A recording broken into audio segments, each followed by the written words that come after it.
So you just thought about three of your most important models because we are going to modeling, the modeling portion of social cognitive.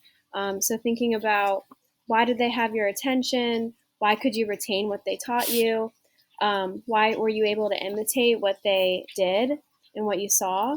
And why were you motivated to maybe imitate them?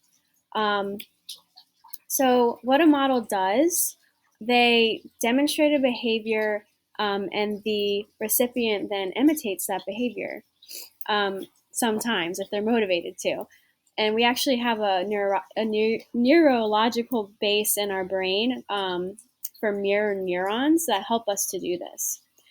And so we are actually predisposed to to imitate the models that we see. And so there's different types of models. You've got your live, real people doing real things. You've got symbolic models that are fictional, maybe in books or films or movies. And then it's hard to see sometimes with my screen. You've got just verbal descriptions of how to successfully execute. So just someone telling you how to do something. With all the reading I've been doing on culturally responsive teaching, live models like from the community are going to be most beneficial for students in terms of motivation and then perceiving them as important. A lot of times teachers will bring in videos and clips, which I did a lot, but you really want to have those live models if you can from the community. And then thinking about symbolic models, how are we representing our diverse demographics in the books that we read, and the content that we're teaching, and the authors that we're teaching. You definitely want to have representation of your students' demographics and diversity, in those symbolic models as well, so they can see themselves in the content and feel connected. It's that cultural identity that you want to bring into the class. And so there are actually certain things that make models effective. So you've got things like perceived competence. So a student thinking, does my teacher even know what they're talking about? Are they competent?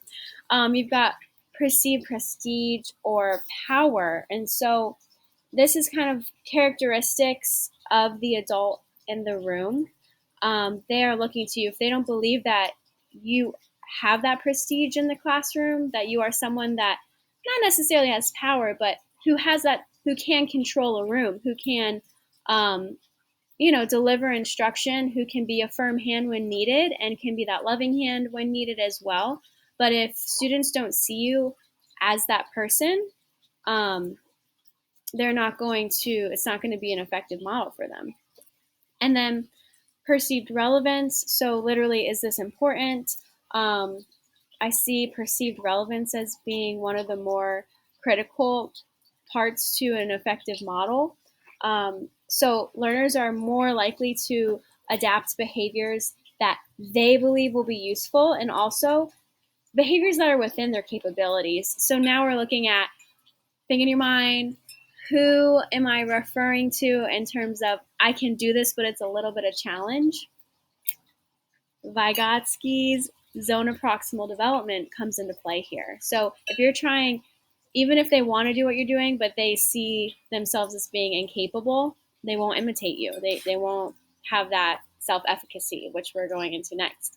And then we kind of talked about just considering students from different cultures and backgrounds. Are the models relevant to them? Do they see themselves reflected in what content you're giving them and what you're doing with them? I was really cognizant of the fact that I was a white female and I was teaching, for my Black boys, sometimes they needed a model that wasn't me. And so I really wish that I drew from my community resources more. But I would capitalize on, I had a paraprofessional. He was an African American male. And so sometimes it was up to Mr. Woody to do some of parts of the lessons to pull certain students individually because he gave them something in terms of a model that I never will be able to. And so these are just some skills that we learn from modeling. So obviously, we can learn our academics. We can learn how to think about things. We can learn aggression. We can think about benev- benevolence. So the kindness and the peace and the opposite of aggression. And then response disinhibition effect is interesting. So it's when students engage in forbidden behavior when they see others getting away with it. So this is where that consistency piece comes in. If they see peer models getting away with something, they're going to imitate that peer and do it as well. So that's why follow through in a classroom is so critical. Um, if you say something's not necessarily allowed, you need to follow through with that. And if you only let a couple students get away with that, it's going to have a very negative effect on your classroom. And so now we are going into self-efficacy. So what I want you to do is watch this video. You only need to watch until 2 minutes and 40 seconds right here. But I feel like you might watch more because this kid is amazing, and he just makes you feel good.